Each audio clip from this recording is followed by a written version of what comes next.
So, Clash of the Titans, it's my great pleasure, first of all, to announce the first speaker. And this is Dr. Saratsis from UK.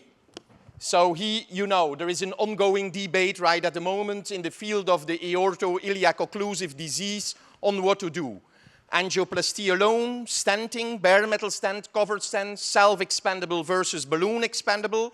We don't know, and we count on Dr. Saratsis to give us finally the ultimate answer on how to treat this complex aorto-iliac disease. Please, Thanos. Fantastic. First of all, thank you very much for the invite. It's great to be here this year. I couldn't be here last year because of my health. It's an impossible question to answer, and I'm probably going to give you more questions rather than answers, which is the usual British approach about things. So I do apologize about that. But I'll try and cover as much of the data that is out there as possible. So I'm Thanos. I'm a professor of vascular surgery. Most of my practice is endovascular PAD care, and I'm based in Leicester in the UK. And what I do is lead a number of trials. So this is very data-driven. These are my disclosures. And the important thing to mention, like I just said, is that there's no final word on this matter. And in fact, if you really do care about data, and if you do care about science, there's never a final word, really. We constantly need to improve the evidence that is out there. And that's probably the main message of my talk today. And why isn't there a final word on this matter? Because we don't have an effectiveness-driven, randomized controlled trial looking at how we can treat or how we should treat patients with severe aorto-iliac disease. But do we? Well, this is called EVOCC. If you're based in the United Kingdom, you know about this. This is an NIHR-funded study that is led by myself, Hani Zaid, and various other colleagues in the UK. It's a big grant that was awarded to us from the NIHR, which is the equivalent of the NIH in the UK. And we're actually trying to look at what is the most effective treatment for severe peripheral artery disease affecting the aorta and the iliac arteries. Is it covered stents? Is it uncovered stents? Is it open surgery, etc.? And that study has been open now for a few months. If you want one message from this talk, this is probably the main slide. This is the breakdown of EVOCC, where we're recruiting CLTI and claudication patients.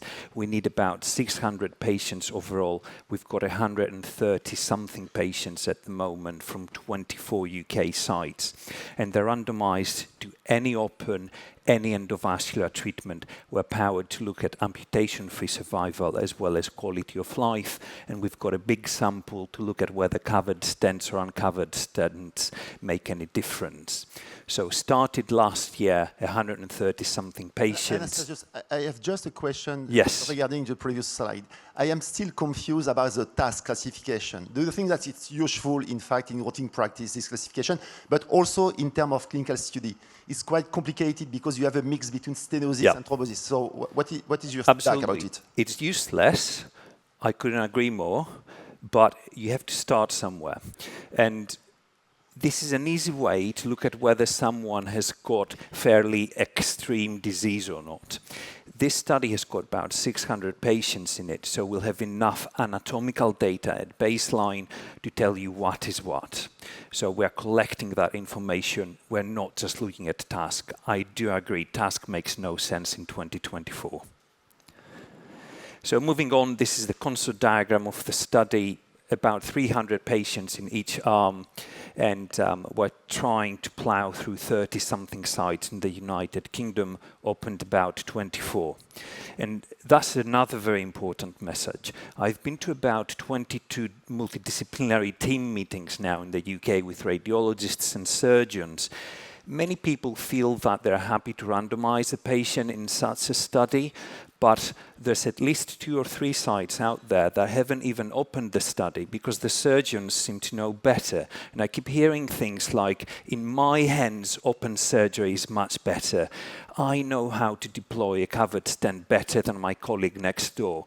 Well, I think we need to stop thinking like this, set our biases aside, and finally deliver the evidence so that I can stand up here, or one of you can stand up here and say with their hands on their heart that I know what the right treatment is for this patient. And let me give you an example. This is someone that was referred to me some time ago now with a blocked iliac stent on the left side, CLTI, obese patient. And they were referred for an endovascular treatment. And I guess many of us would just get on and do this. So that's what we did, got some access from the arm, some access from below. And it took us 3.5 hours to deploy about 7 or 8 stents. The cost of the stents and the wires was £45,000. That's a ridiculous cost for a procedure. We used 5 closure devices. The patient had a general anesthetic. If anyone says that this is less invasive than some form of open surgery, then I think we should probably get a psychological assessment for you. So we really don't know what the final answer is for patients like this. So Thanos, probably we can ask our audience, our esteemed audience, in the case that you just presented, who would go, leaving the hand, who would go immediately for open surgery? Great. And endo? Endo first? So it looks a little bit like 50-50 for me. It's quite balanced. It's quite balanced. Move to Paris. What was your first opinion, Mark? Open surgery because of the extensiveness of the iliac disease and the aortic disease. Yes. Great. What was the age of the patient? Not very old, late 50s. Late 50s. Another argument, in good general condition? They were obese and they had diabetes. Okay. Yeah. Remarks from the audience on this case? Not immediately. Everybody is waking up still? Okay. Do not hesitate. The microphone is not so far. You can take it.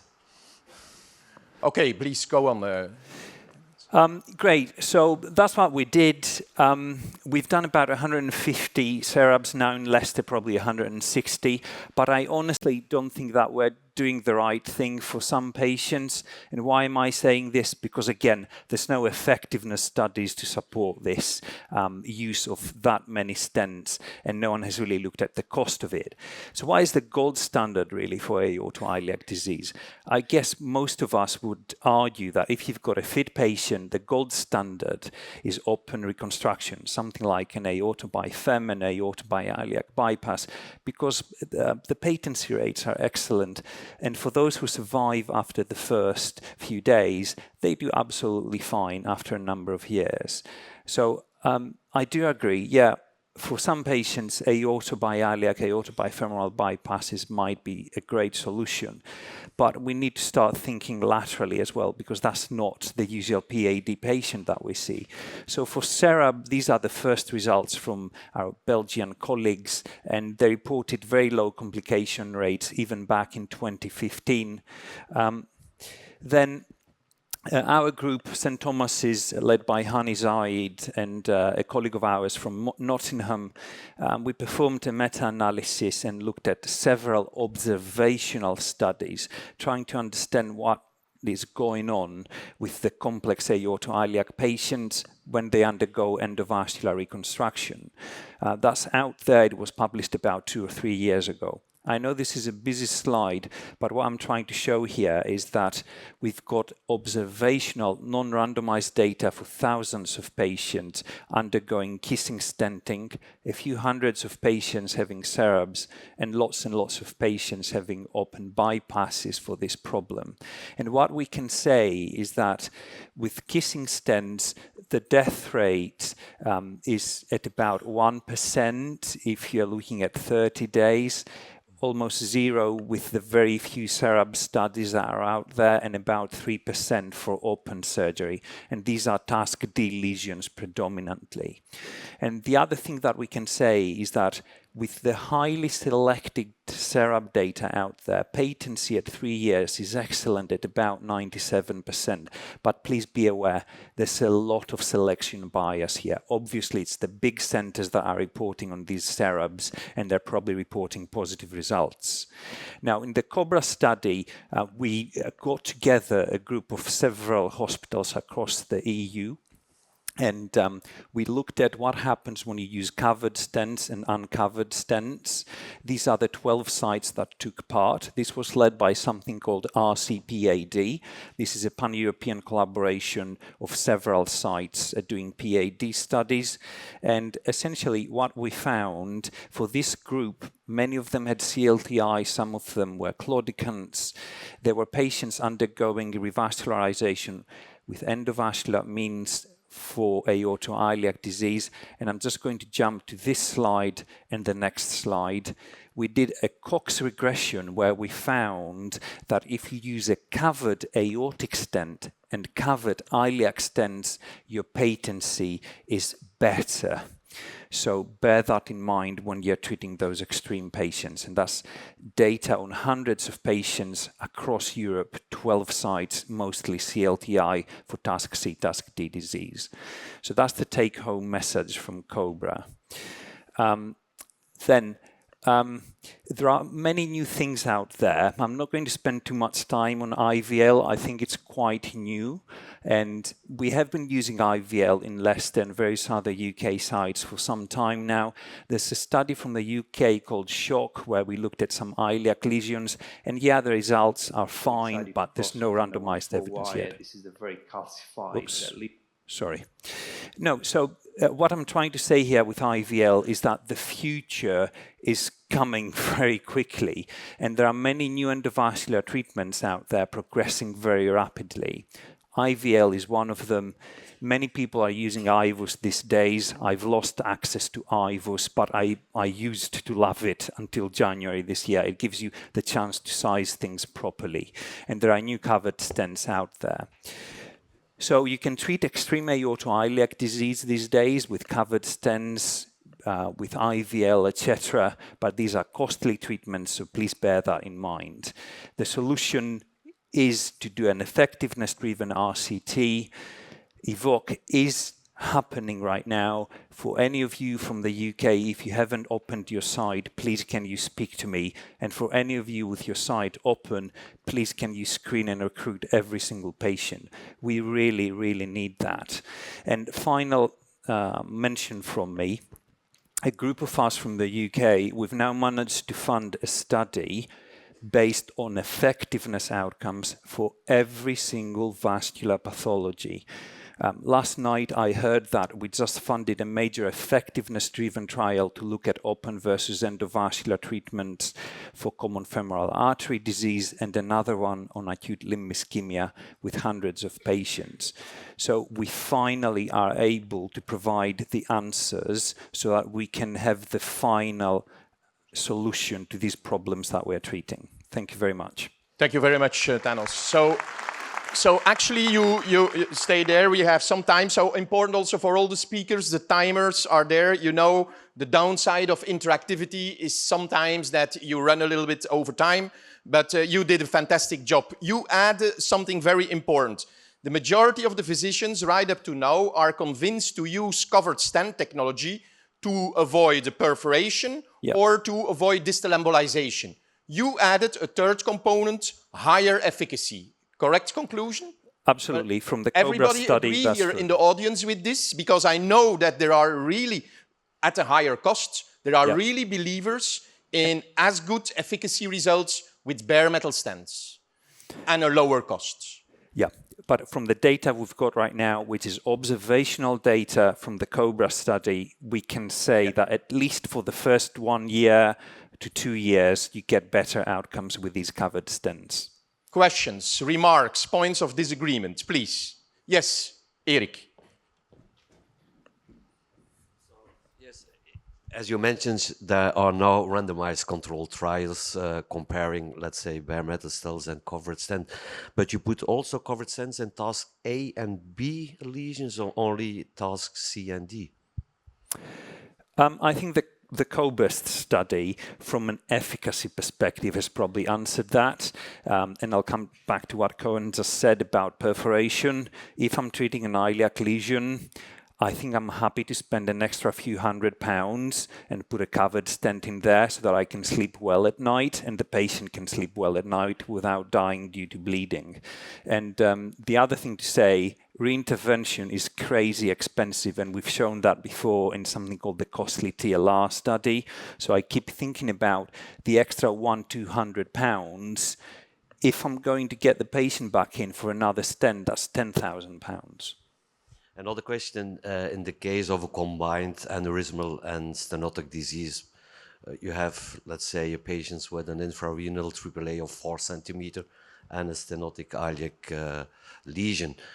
You put also a covered stent, and what's about the oversizing to maintain a good access in the future for the EVA? Yeah, for the 4 cases that I've treated in my life as a consultant with that kind of problem, CLTI with an aneurysm, I've actually managed to seal with a CERAB using covered stents and oversizing at about 10% to 20%. Quick question, quick answer, please. Yeah. Yes, are all covered stent equal?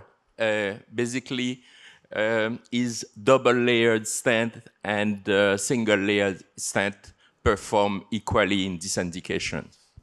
I'm not sure who's asking that question, sorry. It's impossible to answer that question. How are you going to get enough data to answer that? I think it's what you've got access to and what you're convinced from a commonsensical point of view. Okay, thank you so much, Anastasios. And so now we ask to Sabine Schneider. Yeah, of course. We asked to Sabine Steiner to give us some insight about limus and paclitaxel for infrainguinal disease. Sabine, help us, please. Thank you very much. First of all, thanks to the organizers for the very kind invitation. Well, it's always a pleasure and privilege, of course, being here. Maybe we can put up my slides. Oh, here they are. Now I can see them here as well. So these are my disclosures. Well, it's all about relationships. Of course, with this title, will there be a winner that takes it all? I think about the famous ABBA song. And actually, this song was dealing with a couple going through separate ways and heartbreak that inevitably follows after breaking up. And so I think the question here is, should we really, after all we have been through with paclitaxel and this mortality stuff, should we really leave paclitaxel and move forward to limus? So should we really look for a new partnership here? And so in a partnership, I think it's important to look at the characteristics of your new partner. Which characteristics really count? What are you looking for? Are we looking for an acutely toxic relationship with paclitaxel as it's actually inhibiting mitosis and is cytotoxic? Or is it better to stay on a static relationship with limus? Limus is actually putting the cell into a resting phase and so inhibiting proliferation. When we look at the pharmacodynamics, inhibition of cell proliferation is probably a little bit more intense with paclitaxel. We know that this has a very fast uptake and longer tissue retention, and due to the low lipophilicity, limus requires actually encapsulation. Efficacy and safety. While paclitaxel, we have large evidence for higher primary patency, lower TLR rates, some first data in limus, and of course safety is a big issue. And so the question is, can we get any information out of preclinical data? Is this actually a blessing or a curse? And this is just one example of a very recent publication in a rabbit model comparing 2 paclitaxel-coated balloons versus a limus balloon, which is the magic touch. And it was pretty surprising what they showed, that actually the smooth muscle cell loss is higher with the paclitaxel-coated balloons, so a little bit a higher efficacy in a rabbit model. But what I think was more surprising, because we always think limus is safer, that they actually showed a higher risk of distal drug embolization with the Magic Touch balloon. And this was associated in this histological workup with more vasculitis signals, which is a bit counterintuitive what we believe actually, where is always this risk of distal embolization with paclitaxel. But of course, at the end of the day, the clinical data counts. And I think we know that we have really excellent paclitaxel long-term data in the SFA. Of course, most of the effect is seen early on over the first 2 years, as this is the time interval where we inhibit neointimal hyperplasia. Well, we do see extreme positive remodeling with paclitaxel devices. Well, and thanks to Andre Schmidt, he knows he always makes my day when he sends me a new picture as a psychological support for me. We see it in various scenarios. We see it after lesion prep with HAWK. We see it with additional bare metal stenting. So at the end of the day, I don't think we know what this really is. I think it's mostly ectatic changes. Sometimes you're demasking these changes after lysis for instant reocclusion. As I've said before, we see it with balloons and paclitaxel-eluting stents. So far, I think the incidence and clinical consequences are unclear, but mostly after revascularization on non-calcified lesions and CTOs. So for me, the question here is maybe a subintimal wire passage drug transfer plays a role. What's the impact of aggressive lesion prep? And will we ever detect relevant differences between devices or drugs in the future? So can limus improve this sweet spot between efficacy and safety? Well, there are some competitors out there. Of course, we are aware of that. And new competitors are just underway. They perform their first-in-human studies. But so far, we really don't know how long limus must remain in the vessel wall to stay effective.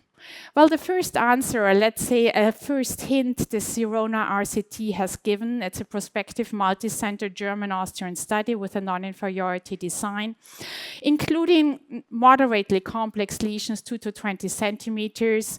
And actually the sample size calculation was based on COMPARE, and it compared the investigational device Magic Touch versus various paclitaxel-coated balloons. Mean lesion length around 8 centimeters, bailout standing in about 20%. And the first data is kind of promising, but also surprising. I found it quite surprising that the primary patency rates were relatively low from what we see right now, nowadays, a little bit above 70%, but no difference between the two DCP arms. Non-inferiority was met here. Freedom from target lesion revascularization was good and comparable also after 1 year, and no safety signal was actually seen. On the other hand, the Solution SFA Japan trial also looked at a cohort treated with a new limus DCB, 134 treated lesions, also maximum lesion length up to 20 centimeters. And patients really were selected very well. About 15% were excluded after angiography because selection criteria were not met. Again, here lesion length a bit more complex, around 12 centimeters. Infrapopliteal artery was involved in about 50% with excellent results, a very low bailout stenting rate, and a very good primary patency rate of 88% with a high freedom from clinical TLR. I mean, this, of course, keeping in mind that the Japanese always show us excellent data. So it seems they just have a better relationship with drug-coated balloons than Europeans do. So in conclusions, paclitaxel-coated and eluting devices have become the first choice and I think cornerstone for FEMPOP interventions. They clearly do their job from respect of efficacy, inhibiting restenosis and need for reinterventions. Plaque heterogeneity in combination with procedural techniques may play a decisive role in the vessel response. And of course, the additional benefits of limus-based drug-eluting technologies, I think, are still uncertain, especially in the setting of complex lesions where we especially need a good drug transfer. Thank you very much. So, definitely, Sabine, with Andrew, you share some slides and some concern about the safety of paclitaxel, the local safety, I mean, the vasculitis. I don't think it's a concern. I think it's just part of the game. If we do very aggressive lesion prep and transfer drug in there, you can have extreme positive remodeling. It's kind of a trade-off. I mean, this also has been described in the coronaries that there can be extreme positive remodeling. So it's just a balance between the two extremes to inhibit restenosis and maybe to inhibit re-endothelialization and stabilization of the lesion, not enough, or maybe not in a positive way. So I'm going to start a German controversy because, you know, in Germany, some physicians want to double increase the dose of paclitaxel. Gunnar, what do you think about it? Because you want to increase the dose of paclitaxel, I guess. It's true? It's possible to give a microphone to go. No, yeah, just. So that's true. So I personally think that right now we are just doing one dose in every patient, but I think that some patients desire a higher dose, and there was not at all a dose-finding study. So my personal thinking is that if we have, for instance, like restenosis, instant restenosis, or restenosis after DCB, we might go for a higher dose, and I haven't seen any downsides of that up to now. So that's at least our approach. If we have a problem, we use double dose. Just a comment on that. Remarks, Jan, if you go there are some important remarks in the audience. I see a total disagreement. There, yes. No, maybe I can make a comment on that. Where we saw the highest effectiveness of paclitaxel was actually instant restenosis. So this is a scenario where we really need a drug to inhibit and again neo-intimal hyperplasia. And there it might make sense, but of course we don't know. Marianne, you are not German, you are from Australia, so perhaps you can interfere also with this comment. You know, it's Austria. Yeah, honestly, Jan, I mean, come on. And Sabine is also not German, by the way. Thank you so much, Cohen.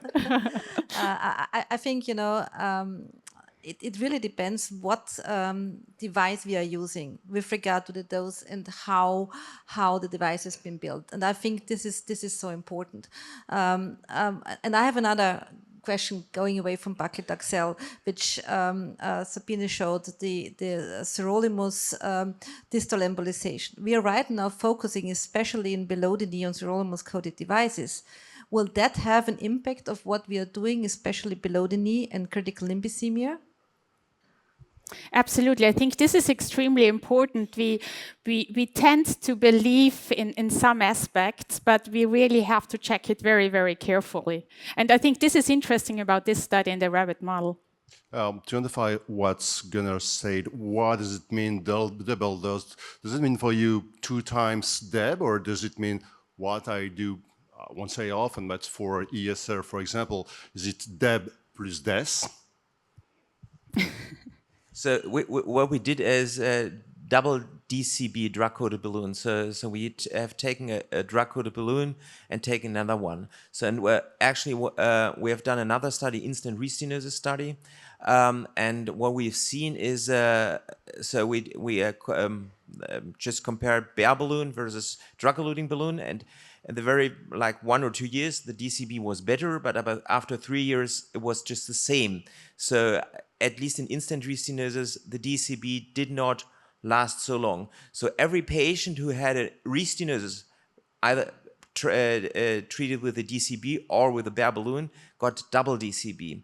And at least in this study, we didn't have in this double DCB group any TLR. So we use one DCB and another one. So what I have to admit, so what counts is what is in the vessel wall. That's something which I don't know, but at least I can enhance the dose. Questions, remarks here in the audience? Yes. Yes, please. Bah. Thank you, Sabine, for the.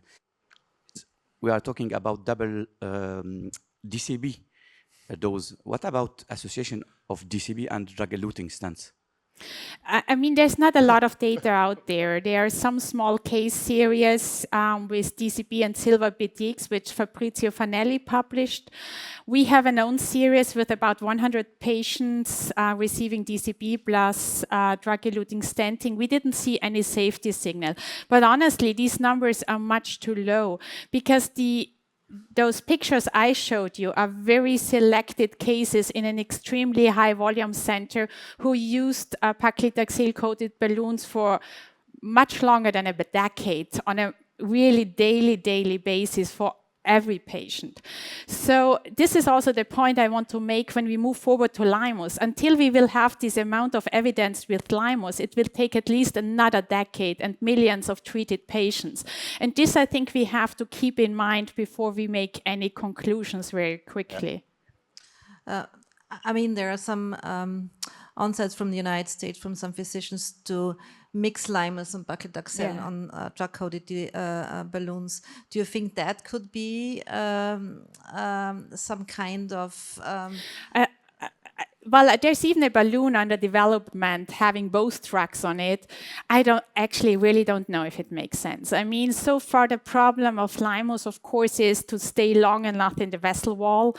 Paclitaxel is cytotoxic. So at the end of the day, if a cell is dead, I mean, it doesn't really help to put anything cytostatic on it. And then, of course, the question of the coating technology comes up, especially distal embolization. But what we also, I mean, have to keep in mind the deliverability of these devices. I mean, magic touch below the knee, if you go above 3 millimeter diameter, it's a 6 French device. I mean, this is not fun for below the knee interventions. So also this kind of stuff, I think, is important. So Sabine, I'm here. I'm now, and I think the audience with me, we are completely confused. That's fine. Now, yeah, your answer was not extremely clear, paclitaxel or limus. Then Gunnar is saying, no, we're going to add a double dose, 2 times paclitaxel. Then Baha wants to add even a third drug-eluting stent with paclitaxel. And now Marianne is saying, no, we're going to mix paclitaxel and limus. So what do we need to do now? Your final answer, above the knee and below the knee. Collect more data. Okay, that's very good. Thank you very much. You're welcome. Thank you. And so we're going to create more insights. And meanwhile, I would like to ask the people standing up right there, please, there are some spaces on both wings of the auditorium, so don't hesitate to take a seat. My pleasure, Gunnar, to introduce you on the catwalk. And we're going to listen very carefully to your talk about what is now the best treatment for long SFA lesions. Yeah, thank you very much. I'm also presenting data on the SFA, and I'm just mainly focusing on endovascular treatment. So right now, the really issue in task C and D lesions is that most prospective randomized trials, also the trials we have seen here, are with task A and B lesions only, and they exclude long lesions, they exclude calcification, everything is excluded, so there are no prospective randomized data. And if we're really looking at long lesions, very often we have only data with retrospective populations and no control group and indirect comparisons, so you don't have a prospective study, just indirect things, and also there is no standardized follow-up and no call-up. So right now, the problem is we have no definitive data on really building our strategy on what to use. We started a study there, the so-called sports study, in order to address that. So what possibilities do we have? So we have, if we just talk about endovascular, we could go with POBA. Of course, nobody really would do this in long lesions because this might result in a high restenosis rate. Of course, we could use also DCBs with a high stent rate, of course. And then stents in general, so there are also stents available, and you can stent the whole SFA and popliteal artery, but the question is really which one should we use, drug-eluting stent and covered stent grafts. And on the other hand, we have bypass surgery. Now, the study I'm going to show you compared prospectively DCBs with payload stenting, stents, and drug-eluting stents. Gunnar, this is Jan on your left. Just a quick question. Cover stent is a part of the treatment of long lesions. So what do you exclude cover stent and you choose bare metal stent? Because I understand you chose between drug-eluting devices, but what's the choice between BMS and cover stent in your sports study? Yeah. Of course, the problem is if you do a prospective randomized trial and you do too many groups, you cannot do the study. So I have to exclude something. And of course, there are old data there with a covered stent graft, and that's why we didn't do this. And we also cannot compare our data with the covered stents because the follow-up has been done differently. So I cannot comment on covered stents. That's something different, but we do know that there are data out there, but there are also limitations of this device. And personally, I thought that over here, these are the newest approaches to treat the SFA and popliteal artery and long lesions. So we compared that. And of course, we cannot do everything in one study. So that's how we did this. So it was a prospective randomized 3-arm study, and the primary endpoint was an angiographic endpoint. So that is also different in this study compared to the other studies. So all the patients had an angiography at 12 months, and we had two hypotheses. One was that the paclitaxel-eluting stent should be better than the bare metal stent, and then non-inferiority of the paclitaxel-coated balloon versus the bare nitinol stent. So main inclusion criteria are summarized in the slide over here. Nothing special in here. Treatment length at least 15 centimeters, and of course the runoff had to be there before the intervention. Otherwise, we didn't enroll the patients.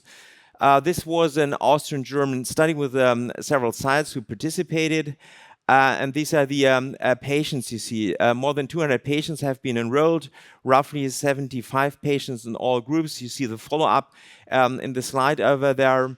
And then also the angiograms which have been done in the patients. Roughly 50 angiograms were done in every group.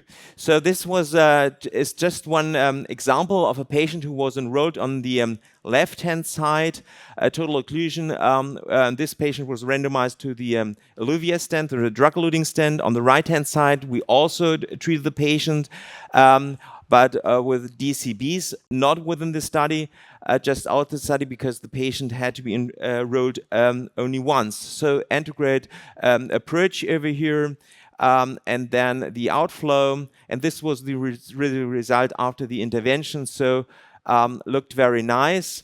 And then, as you know, we had angiograms in all patients.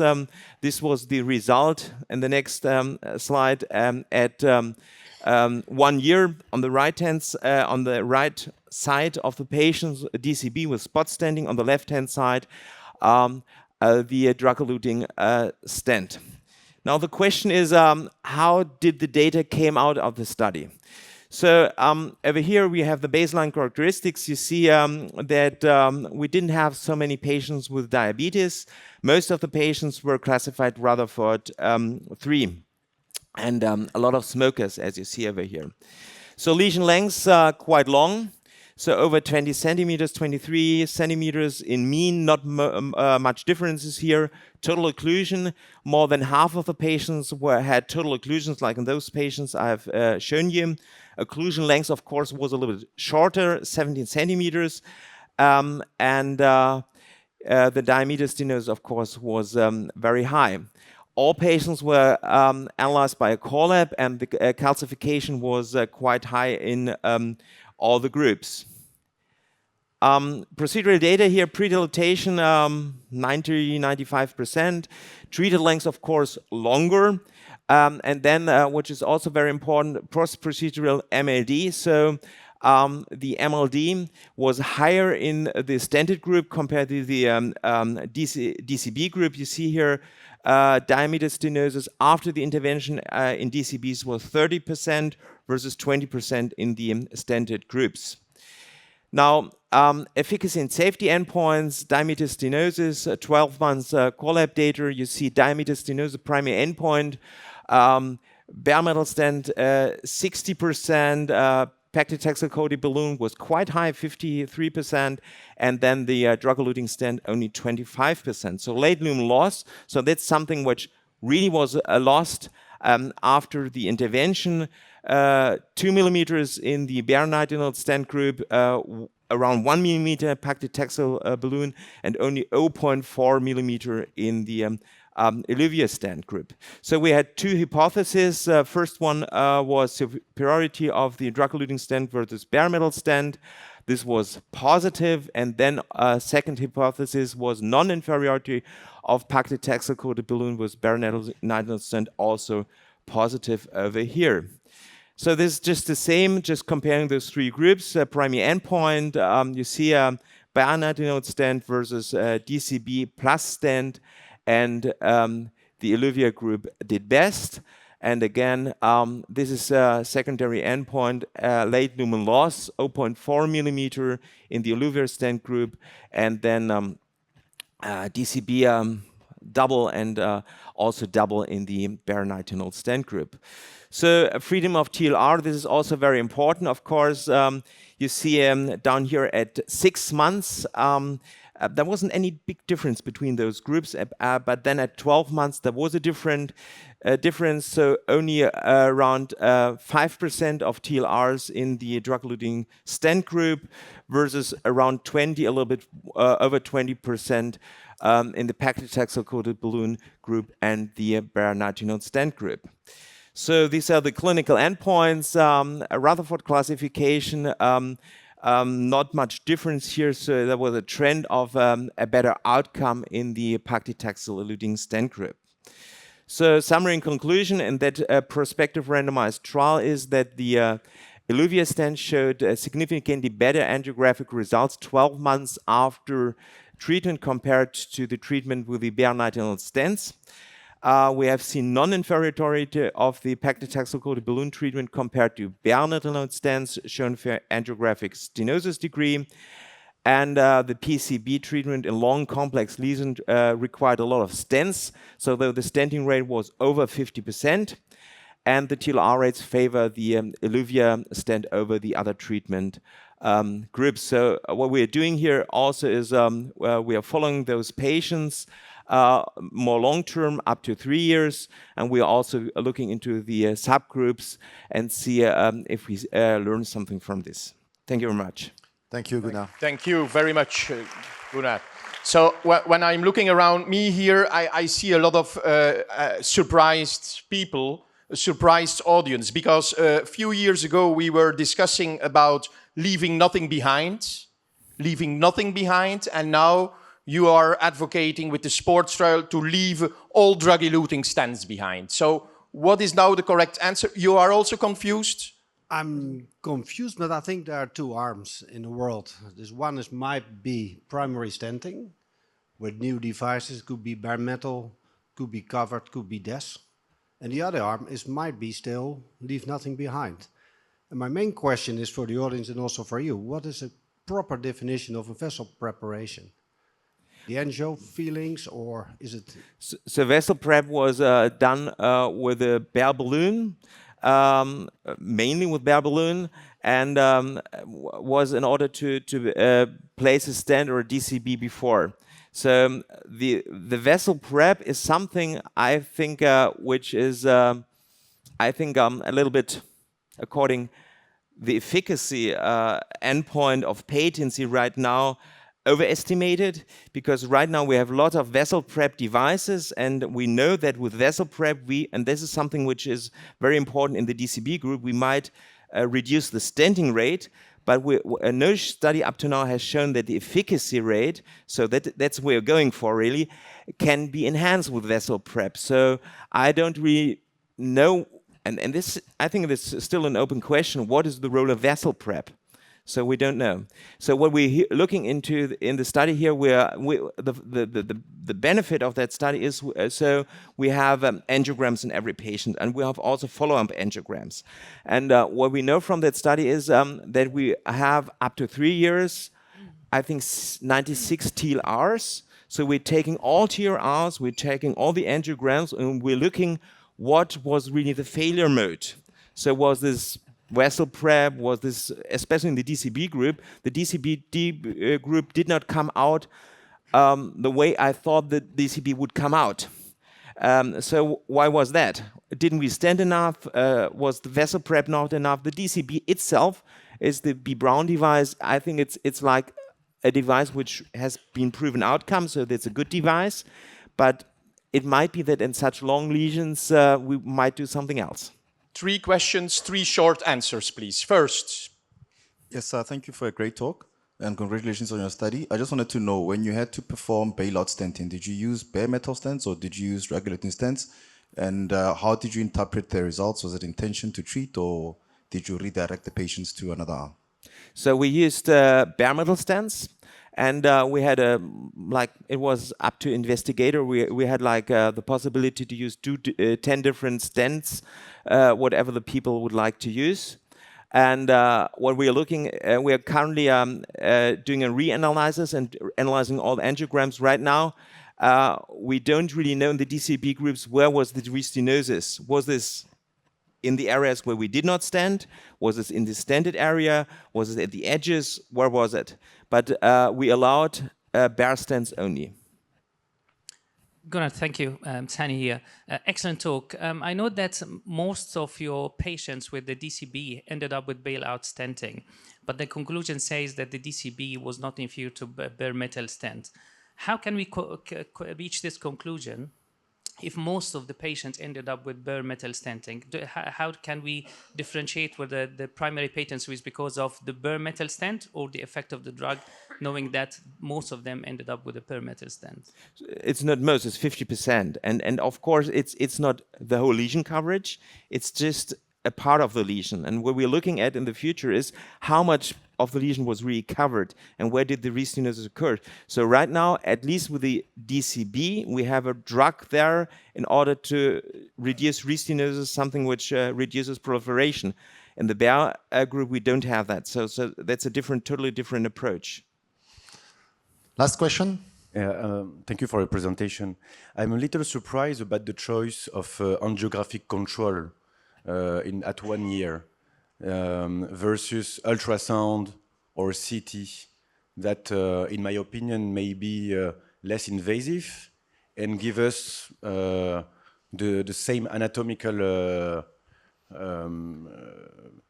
things that we have to know at the end. That's a good question. So we did this for scientific reasons. So what we also did is ultrasound.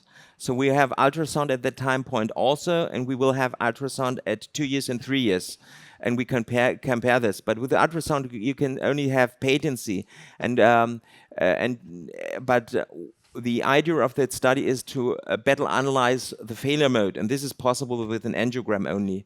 With ultrasound, this will be too difficult. So this is more precise, but of course this is can be only done in study under study conditions. This is something which we don't do in clinical routine. Thank you so much, Gunnar. Thank you so much. Now it's time to change. After the FemPop level, we go to the CFA. And the question, do we need a vessel prep when you go by endo to treat the common femoral artery? Andrew. Yeah, thank you very much, first of all, for this invitation. It's really great to be here. Fantastic. And yeah, thank you for the title, which says if I opted for endo-common femoral artery treatment, because, well, usually if I see a lesion, I have this strong desire to open it up by endo, but the common femoral it's a little bit different. Well, as you know, here in the common femoral artery area, there are not really a lot of high-quality data, and therefore I think this talk is meant to be more technical. So first question is, what is actually lesion preparation in the common femoral artery? And I think everything which comes before DCB or stenting is actually lesion preparation. Therefore, we do always lesion preparation. We really very often do this stepwise ballooning here, starting from 5, really trying to go as high in the diameter as we can to feel how big we eventually can make this artery. I think the risk that something happens here, like perforation, is quite minimal. Lithotripsy, of course, is also an option, an alternative, and at the end, of course, percutaneous atherectomy is also something which you can do there and do very often. But before we start, we actually also try to have an idea how we can categorize this kind of lesion which we have here, for example, by this categorization system of Rabellino. In fact, I'm just interested, is it really involving the femoral bifurcation or not? And how is the calcification? Is it severe or not? And in fact, I think most of the lesions in the common femoral artery are really very much calcified. And also I'm interested, how big is the plaque here? And this is, for me, more interesting, is really taking more of the artery than 50%, 75% compared to less of that, because very often we have really big plaques, very calcified, like this here. And here it starts the problem, how to go with the wire through. Usually I think it's not possible to get the wire interluminal through. And if we want to do atherectomy in a lesion, it's actually only meant to be done in an interluminal way, but here it may be different because we can see where's the plaque. And therefore I think directional atherectomy could in fact be a good option, because you can really direct the cutter here to the calcium. The problem is that atherectomy, this with directional atherectomy, is really not very effective here in severe calcium.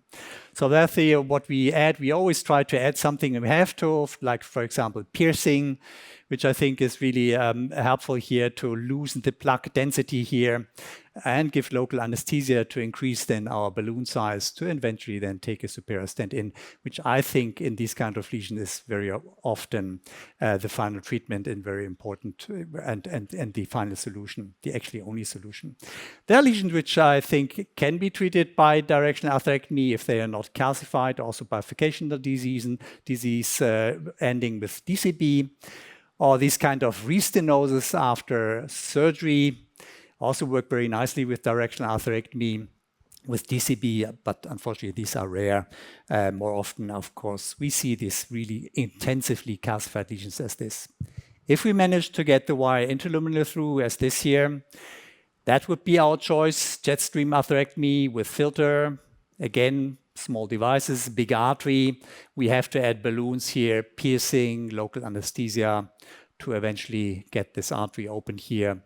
And still, then we take superior stents in. If we do not plan to open up the SFA, why not take it into the profunda to have this kind of results, where I think superior could have taken a little bit higher as well here. Yeah, this is maybe another case where to demonstrate what else you can do for lesion preparation. Again, a very calcified common femoral artery near total occlusion, which, well, if we see this, we actually think we will end up with superior stent implantation. So stepwise ballooning here, once again, 5, 6, 7 millimeter, 40 atmospheres here, and the balloon still not open. And those who use superior stents for fempop lesions know that the balloon really has to be absolutely completely open to be successful eventually with implanting the superior stent. So again, piercing, this is something different to piercing. This is also a needle, looks like piercing. But what we do and what we learned is to use this kind of fracking technique. So you connect that needle to an inflator, you take a mix of contrast and water in here, and then you go up with your inflation pressure high, 28 atmospheres to disrupt and destroy this plug, and you can then see the balloon, which is still inflated here, to increase in size. Pressure goes down, showing you that the artery is more getting open. This is published by our Japanese colleague. They don't have the IVL in Japan, so this is their actually alternative to IVL. And in fact, that really works quite nicely. This is the result here with a superior stent thereafter. IVL, of course, is an option. It's quite on vogue currently to use this in severely calcified lesions. We actually have the impression it works better if you're interluminal through the plug, which is rarely the case here in common femoral artery lesions. Nevertheless, it can be used, and you see this is quite a good result. Whether this really is then can be a standalone therapy plus DCB, or whether then this is rather should be used as lesion preparation before stenting is still, I think, an open question.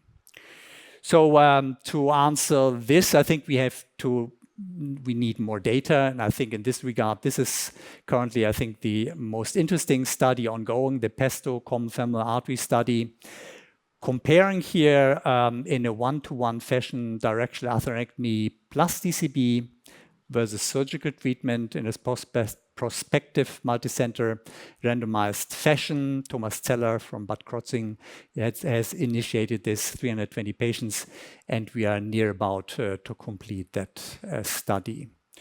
For the time being, I think since most common femoral artery lesions are really severely, or let's say extremely calcified, I personally think stent stabilization is very often necessary. And I prefer superior stent for mainly two reasons. First, it's high crush resistive force. And secondly, because it's impossible to take that stent if you haven't done an aggressive, good lesion preparation. So it actually forces you to do the best lesion preparation to that artery, what you can. Thank you. Thank you very much, André, for this great overview. And I need to add, I know as a German guy that you like the PESTO CFA trial, but I also need to state the SuperSearch RCT, randomizing the supera versus open-end arterectomy. And so in this way, we're going to have the three arms that you presented: open surgery, open surgery and arterectomy, supera, and DART, the so-called DART or atherectomy and DCB, all in a randomized way. Very good. Correct. But very controversial, especially in an audience where we know that the majority is still vascular surgeons, very controversial. So I would love to know who agreed with Dr. Schmidt on this endovascular approach of the common femoral, or who is saying, no, I stay with my fantastic common femoral endarterectomy, the golden standard, the best of the world. Raise your hand for the last option, please. Open endarterectomy. Okay, so the question is why? Why? Thank you. I have an answer here. Simple, excellent result, long-term results. Good surgical. Yes. Excellent result, long-term result. What is your answer on this, André? Yes, of course. I mean, the results are very good. And once again, thank you for the title. It's if I opt for an endo. I do not do this for every case, in fact, really. I mean, of course, if I have a good surgical candidate, young and slim, but for those, I mean, who are older, obese, groin infection, or had surgery on one side already, numbness or some kind of complication, yes, they are good candidates, I think, for endo, clearly. Okay, surgery is the best, but maybe I'm a little bit too old and too conservative. But do you think, I see a lot of young vascular surgeons, is that the take-home message to do endovascular stenting or the common femoral artery, and losing all your access for the future for EVAR, TIVA, FIVAR, ECMO, BCI, TAVI, and so on? Yes, absolutely. This is also, I think, a good argument. If you have the impression you need this access for, I mean, I don't think a stent in the common femoral artery is a problem for repeat intervention. That's so to go crossover and things like this. You can puncture, there is no problem. But in fact, of course, if you need this kind of things, then it's an argument for surgery, clearly. As a vascular surgeon, I can tell you when you have a significant lesion at the CFA, it's not an access for TIVA-RIVA. It's Thanos from Leicester. What was I going to say? Yeah, so you've spoken about a final solution. I think the last time we've had Germans talk about final solution, it didn't go very well. So I honestly, personally don't think that, that there's a final solution for every single patient. And I feel that no one really knows what is the best solution for every patient. It's a very individualized approach, isn't it? Let's all be real about it. But I want to ask you in the meantime, whilst we're waiting for the results from your very important study, is there enough evidence to say that embolization is not a problem with atherectomy in the common femoral artery? And my second question is, what about IVL? Because you said you need to cross intraluminally in order to atherectomize, right? If you cross intraluminally, isn't IVL safer, and how are we going to get that data comparing IVL and atherectomy in that region? Yeah, that are good technical questions, of course. I mean, common femoral arteries are calcified, atherectomy and calcium embolizes, absolutely clear. So you need some kind of protection. That becomes problematic if you really have two open arteries, deep femoral and SFA, so what you can do is, for example, you can take a filter into the into the funda, take a retrograde stick into the SFA, and to protect there with a sheath, balloon, things like this, which we sometimes do. Makes the intervention clearly more complex, but safe. LITO, in fact, as you said, it has the advantage that there is practically no embolization. But also there, I think LITO subintimally or around a plug is certainly not as effective as going through the plug. Thank you, Andrew. It's Hani here. Great talk. So I'm a surgeon, and I just want to comment on the fact that, yes, we've been doing femoral endarterectomy for decades, and it works well. But the fact that we've been doing it for a long time and it works well for us, it doesn't necessarily mean that this is the best for the patients. Yes. We've been doing it for a long time, and we had good outcome from it because we didn't have the alternative, which is now evolving, which is the endovascular treatment. And the matter of fact is that femoral endarterectomy is not without complication. And it can go up to 25% of wound complication, not necessarily requiring intervention. But the fact that you need to keep them for longer, they need antibiotics, and need to monitor the groins as well, especially in big patients. These are things that we usually sort of overlook because we're happy with how the artery is patent. So I think at some point, we have to be open-minded, and the fact that we've been doing it for long is not necessarily the final answer. That's a comment.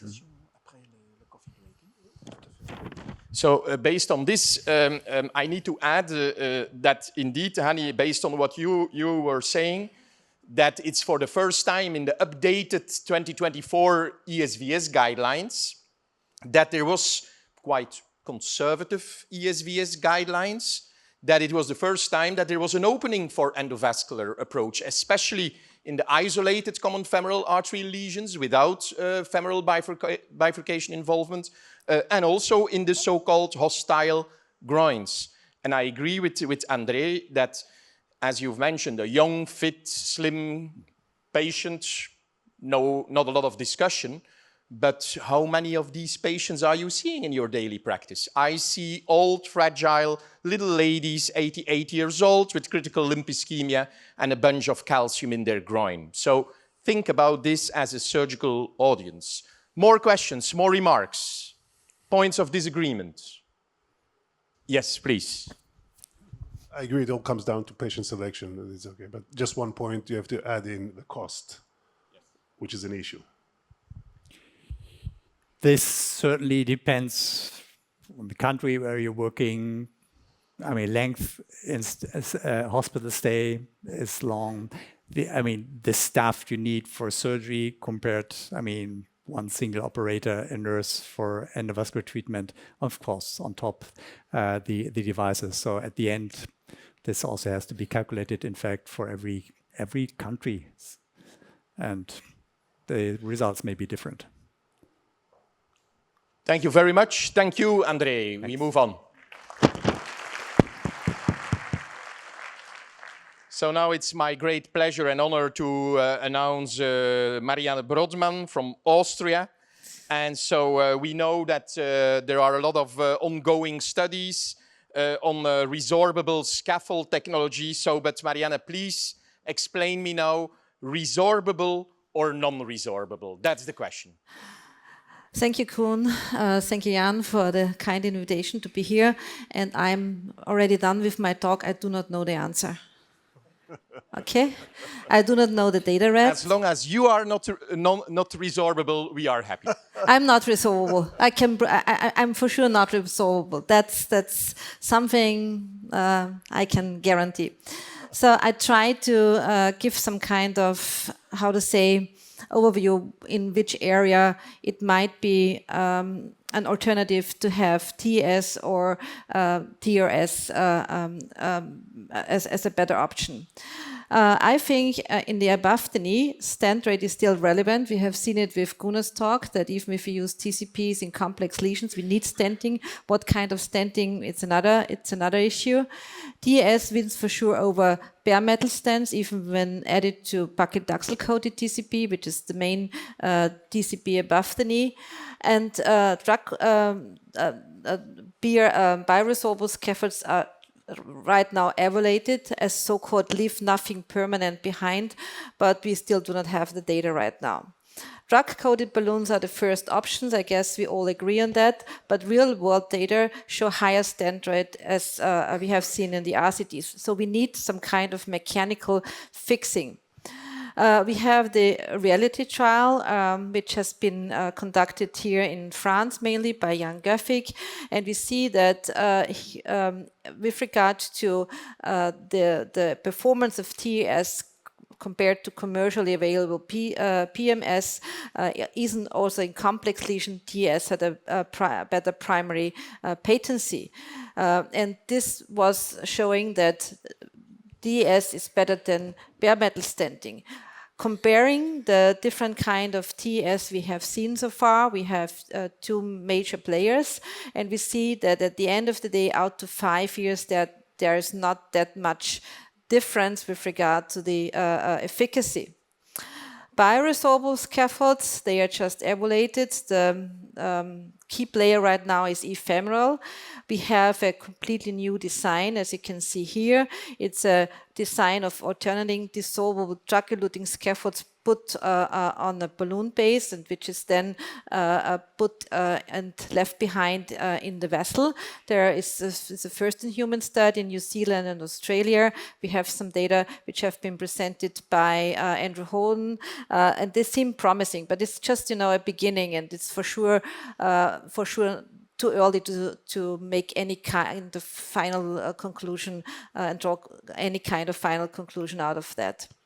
So resorbable or not below the knee, I think the below the knee is an open story. What ideal treatment could be done? We have no convincing data for TCP, limus or PTX. The trials for both are ongoing, and TS has not overtaken the field, although some data have really shown promising data. So far for below the knee, I think bioresorbable scaffolds, especially with the data from live PTK, they have shown the first hint of some kind of efficient treatment in below the knee with really good results, as we have seen here by Ramon Vacco.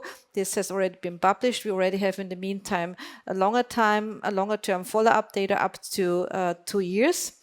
And it's not only the efficacy, it's also about the clinical outcome, which is better with this kind of scaffold. There are a lot of new bioresorbable scaffolds right now evaluated. One which is already very developed is the R3 magnitude scaffold, which is starting a randomized controlled IDE trial next year. And once again, from the first data, we have some good evidence that with regard to efficacy and safety, it's really a development in the right direction.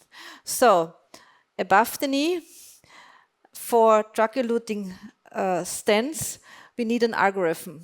We need to know when we should use it. It should not be as some kind of physician decision. Should we do it as an add-on or first and only? And below the knee, we have, with regard to this, with regard to drug-eluting devices for bioresorbable scaffolds, the best data so far. Thank you very much. Thank you, Marianne. Any comment about this topic? You know, yes. Great talk, Marianne. If you've decided to use a scaffold, what is the great advantage in spending that much money to make it bioreabsorbable? I mean, below the knee, we do not have really efficient data for any other kind of technology, bare metal stents, or we have some some hints of drug-eluting stents. So I divide it between vessel area. The iliac arteries, this is for me something which is some kind of solved, solid field right now. Above the knee, in complex lesions, we go for TES as some kind of primary treatment, especially if a patient is coming back for a re-intervention. I do not want to have the patient back because this is once again spending money. So that's my decision, even if I use a device which is much more expensive than like DCB and the PMS. But I want to prevent that the patient is coming back. And this is money. This is money I'm spending. And for below the knee, I mean, we have the one bioresorbable scaffolds available, but what is the alternative? What do we do? Some kind of vessel prep? This is once again something you can choose on your own mindset. Do you do a scoring balloon? Do you do a atherectomy? Do you do BOBA only? And at the end of the day, you need, especially in below the knee, when you see all this recoil and things like that, and when you want these critical limb ischemic patients where we do below the knee treatment, there I think bioresorbable scaffolds are right now some kind of solution which we should use. I would say yes. I would say yes. I would say yes. And pay the money for it being absorbed. I would say yes. Why? Because at the end of the day, I do not want to burn bridges for any kind of, especially in the vascular field, access to bypass surgery if you need it. You never know what you need in this kind of patients. We don't know that because we cannot foresee how the patient develop. So I think yes. Questions here, remarks from this side, audience, resorbable or non-resorbable?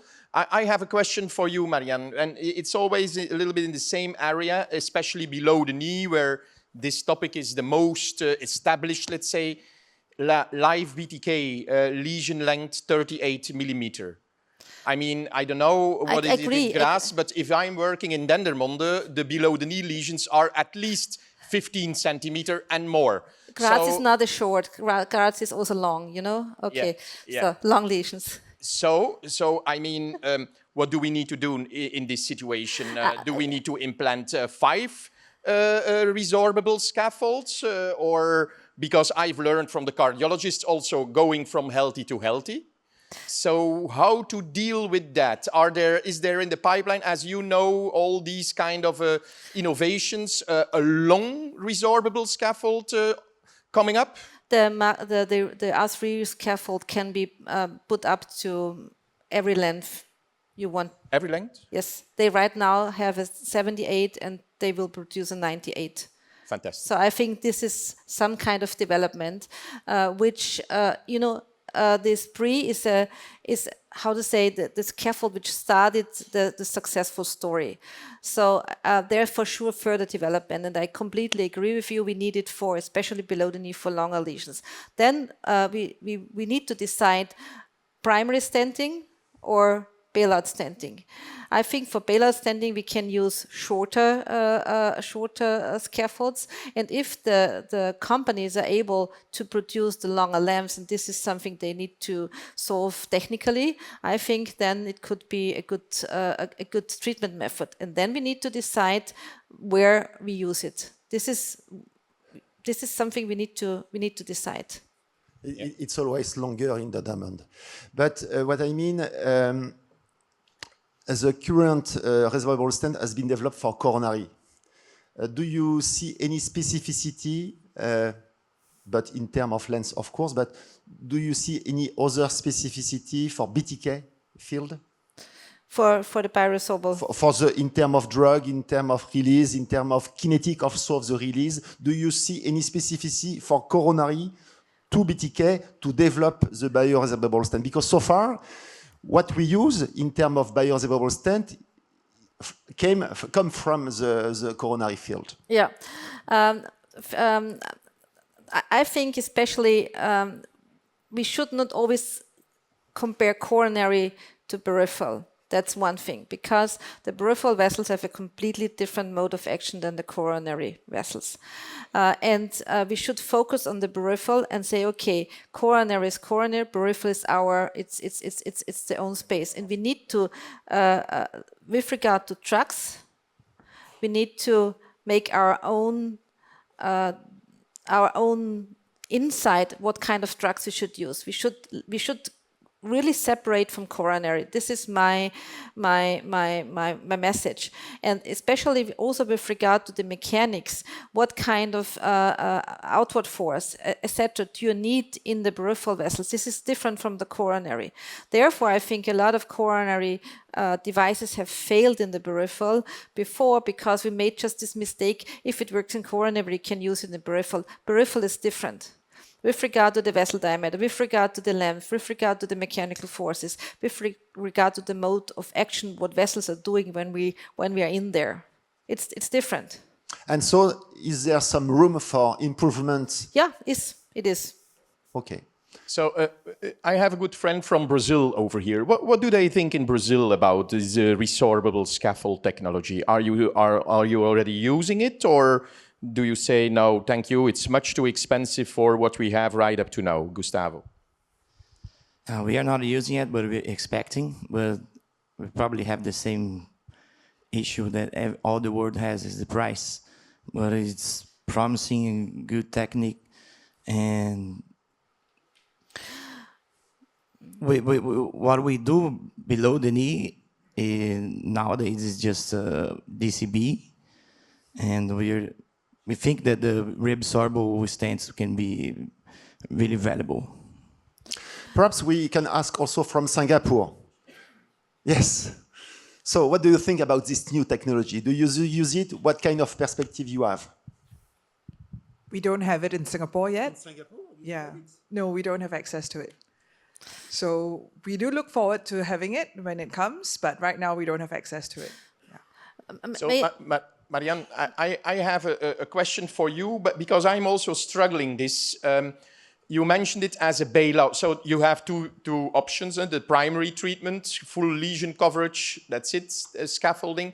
But then as a bailout, I've heard Gustavo is using DCBs. I think in my opinion, DCBs and then bailout stenting, DRS can work. But what if you do the regular POBA, as the majority of us is doing below the knee, regular POBA, 35 centimeter, and you still have in the middle some kind of recoil or flow-limiting dissection, couple of centimeter, you're going to implant there a quite expensive resorbable scaffold, because the patency at the end is going to be dictated by the long length of POBA and not by the Rolls-Royce in the middle portion. What is your comment on this?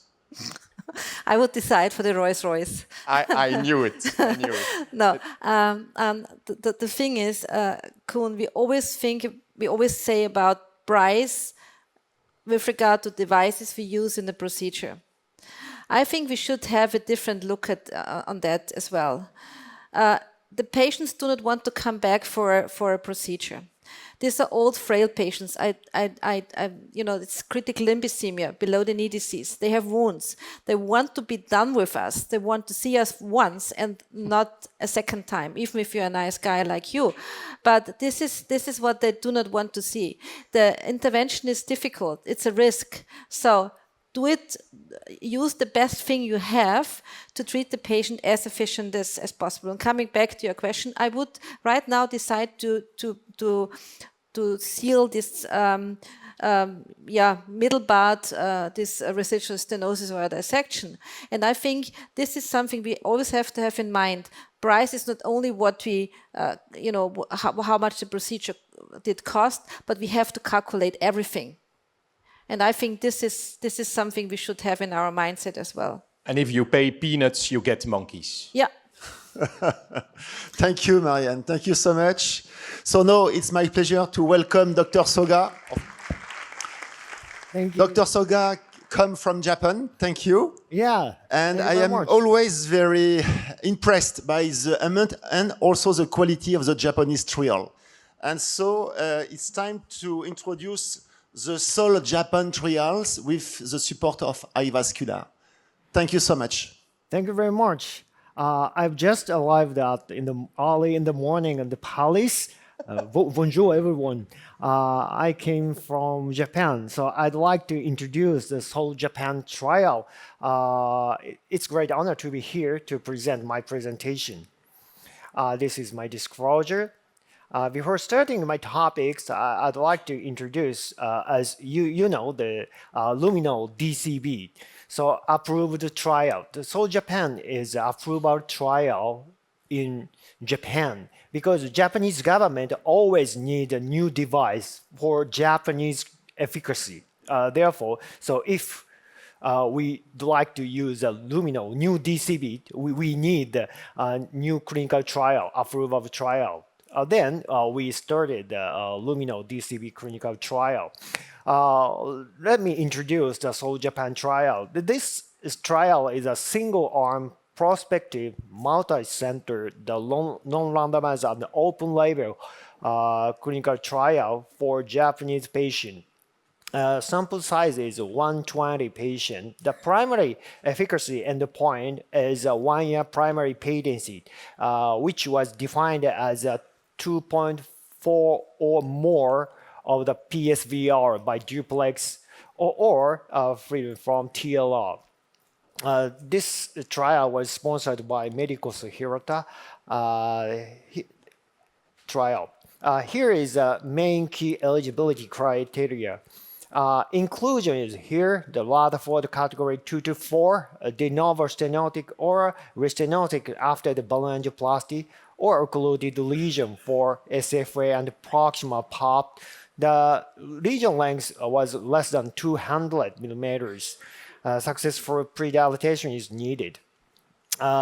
These patients were excluded from this trial. The non-native vessel, the planned major amputation, instant restenosis. Here is a participant flow. Initially, informed concept was obtained from the 143 patients. Finally, we enrolled the 122 patients. During 1 year follow-up, 11 to 12 patients were excluded. These reasons, the protocol analysis, 110 patients were enrolled in this trial. Okay, let's see the enrollment. I will show the case, 72-year-old male who had the intermittent claudication. The diffuse stenosis was found at the mid-SFA and the proximal SFA. I treated with a 2 luminal. Here is a good result right there. Another one, 78-year-old male, who also had the intermittent claudication after the guide wire passage. I treated with a luminal, 2 luminal, 5 by 150 and 5 by 120. the result looks so nice. Let's see the baseline characteristics. The 75-year-old years old, the female was 25%.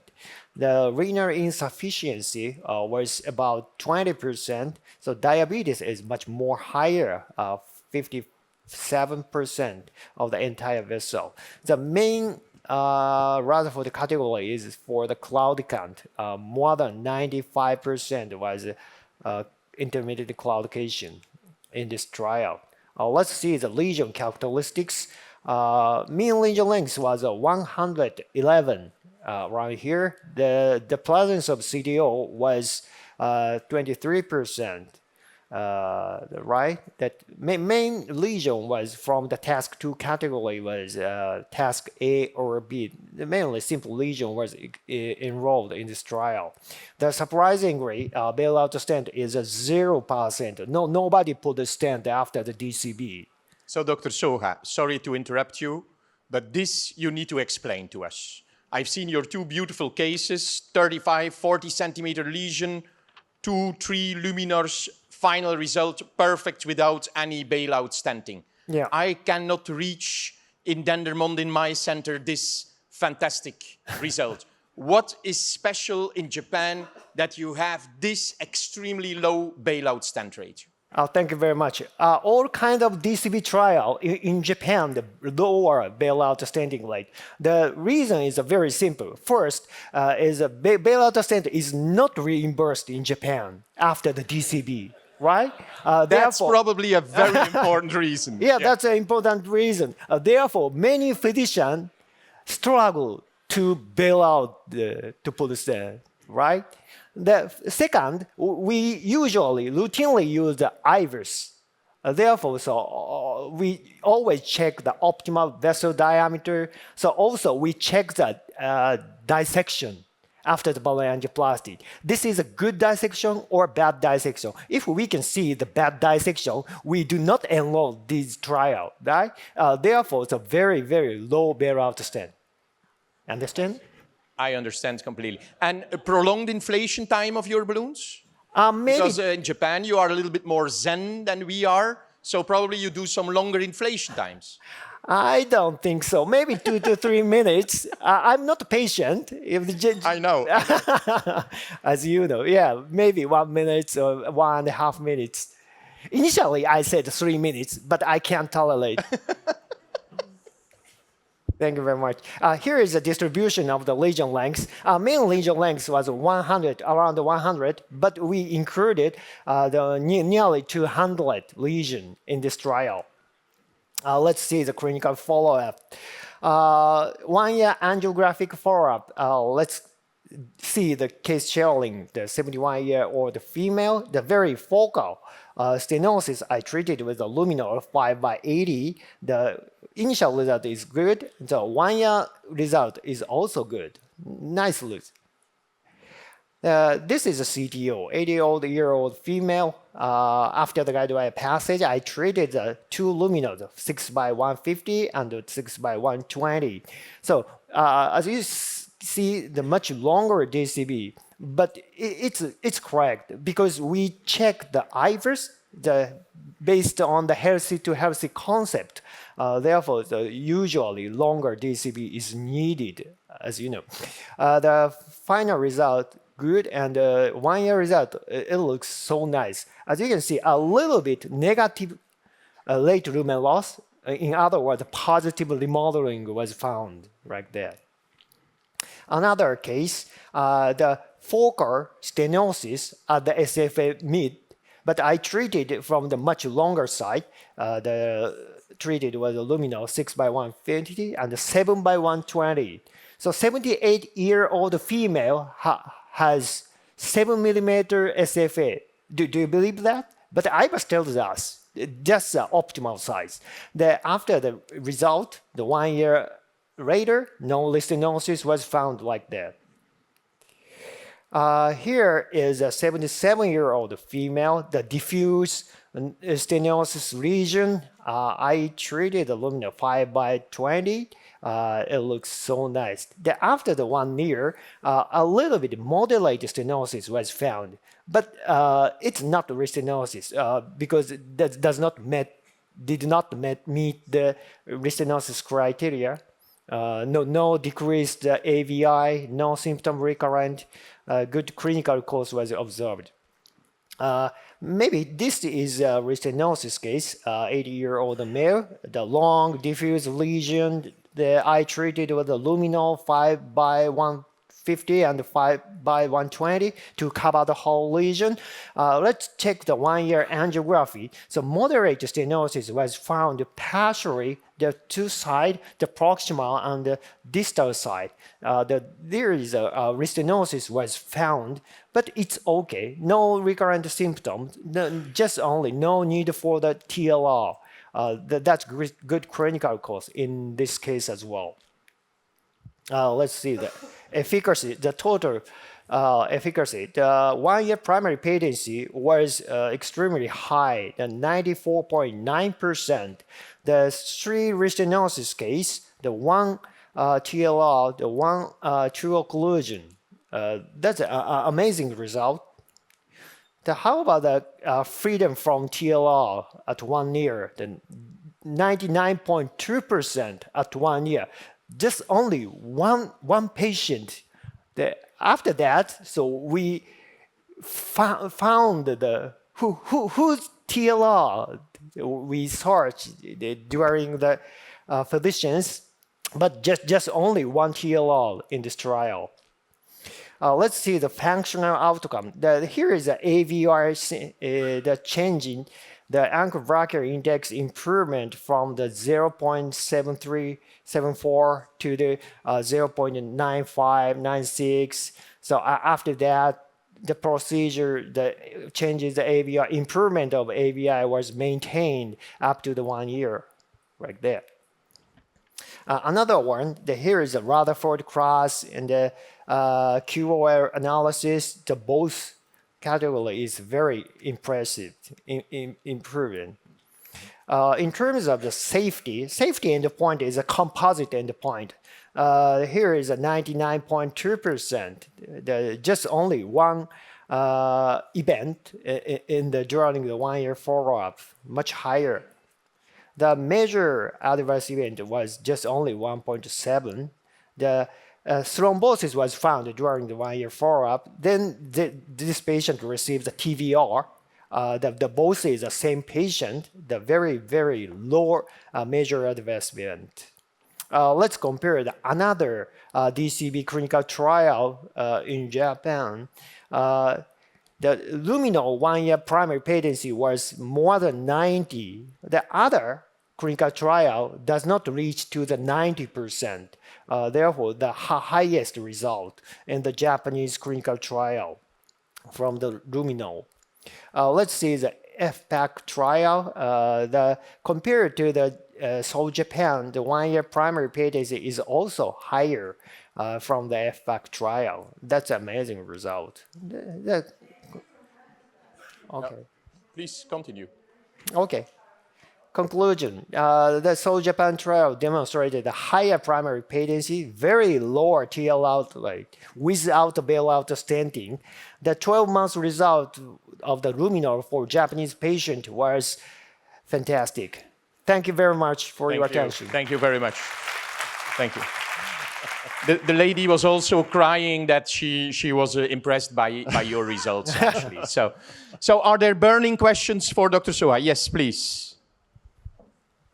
Thank you very much for your nice presentation. Maybe I missed this point. How do you prepare the vessel? Do you do first PUBA, then DCB, or first step DCB? Just POBA as a prep, the POBA as a protocol. More questions?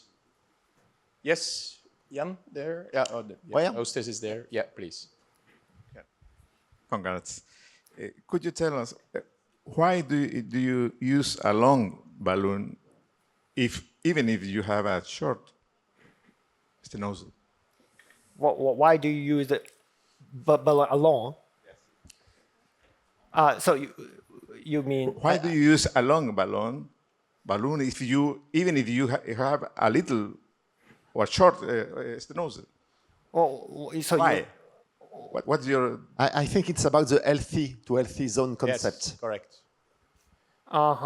There were some angios where we thought that there was only like a focal lesion, but probably after IVUS, you noticed that the lesion was not extremely healthy, and you absolutely wanted to reach from healthy to healthy. That's right.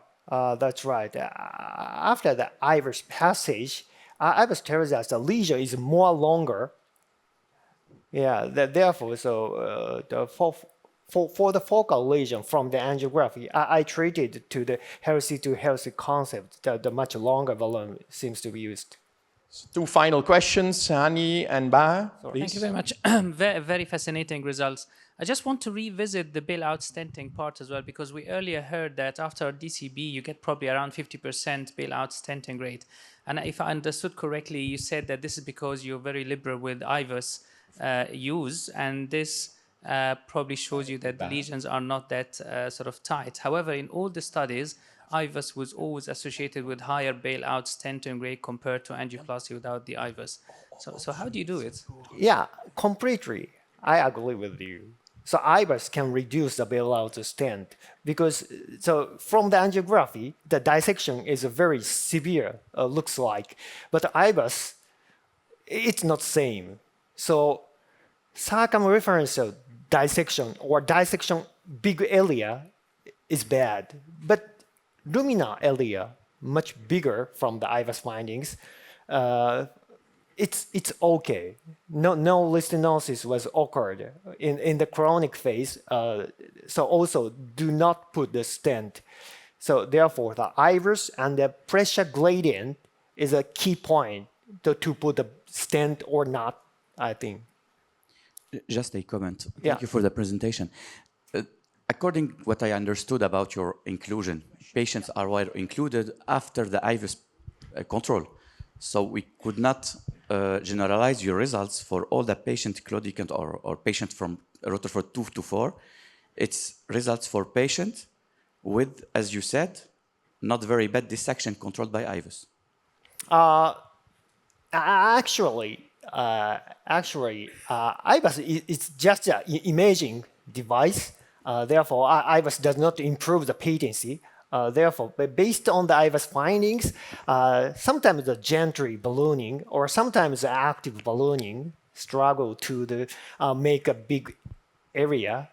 This preference or struggle is needed maybe in each physician. Is that correct? Does it make sense? Yeah. So I have a question for Dr. Soka. So I'm very impressed with such a fantastic result with very low bailout stent rate. So from the enroll criteria, I noticed that you have about 23% of CTO lesions. Yeah. Yeah. For these CTO lesions, how to avoid any dissection and how to reduce the flow limiting dissection. I know that there's a lot of CTO guide wire and also microcatheter available in Japan. So I want to know if you routinely use CTO guide wire and microcatheter in your cases and use IVUS to first assess if the guide wire is staying in the true lumen. Thank you very much. So mainly we use the 0.14-inch guide wire by using the IVUS. So crossing the true lumen, not subintimal approach. Therefore, so after the balloon angioplasty in the true lumen, the good gain was obtained. Then, so I think that it's lead to the bailout, no bailout stent. Thank you very much. Thank you, Dr. Soga. Thank you very much. Thank you so much.